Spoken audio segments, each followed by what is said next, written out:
चिंगननिंगाई ओइबा मिसिदा लैखिद्रबी महिरोय बेबिसनागे अचुंबा लंगला लंजिल पुथु हाइना तक्सिलदुना जेसिना कौखिबा पुंग 19 गी ओइबा मणिपुर बन चथरी मणिपुर पुंबदा बनगी अचौबा ममी तारी मफम कयादा मियामना लंबी थिंबगी खोंजंग संगसिले सिक्युरिटीना अकनबा सेक्शन थौरांग लोखटपगा लोइनेना पामदबा थौदोकसिंग थोकपा लैत्रि महिरोय बेबिसना मिसिगी इहौ लाक्सिनबा मणिपुर पुलिस की कांगबुना जेएसी मिहुतसिंग अमदे लैखिद्रबी बेबिसना गी इमुंग मनुंगी मियोसिंग अहिंग नुंगथिल नाइदना फानबा होटनरे हाइना जेएसी माइकैदगी फोंदोरकली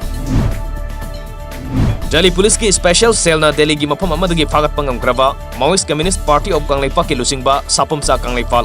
पीपल्स वार ग्रुप की मियोय अनि नुमित खरनी की मनुंगदा इम्फाल पुरकलगने मखोय बुलौरुनबा इम्फाल ईस्ट डिस्ट्रिक्ट पुलिस के कांगबु अमा दिल्ली दे संख्रे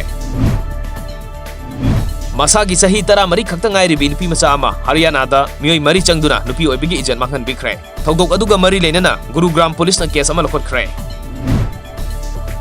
असम की कामरूप डिस्ट्रिक्ट के धुपदरा पुलिस ने एनआरसी अपडेट तौबा लाक्पा मियोय अमदगी लुपा मरीफु खक लौरुबा ऑफिशियल मरी फारबा मतुंग लोकल कोर्ट अमदा पुथोखरे नुमित 10 मरी ने जुडिशियल कस्टडी रिमांड लौखरे नौना गवर्नर ओइना हापख्रबा त्रिपुरा गुजरात अमदे नागालैंड की governor Singh ngasi prime minister Narendra Modi ना न्यू दिल्ली दा कौखरे नुंगथिल गवर्नर सिंह अदुगा प्राइम मिनिस्टर गा उनदुना वारी सागदौरी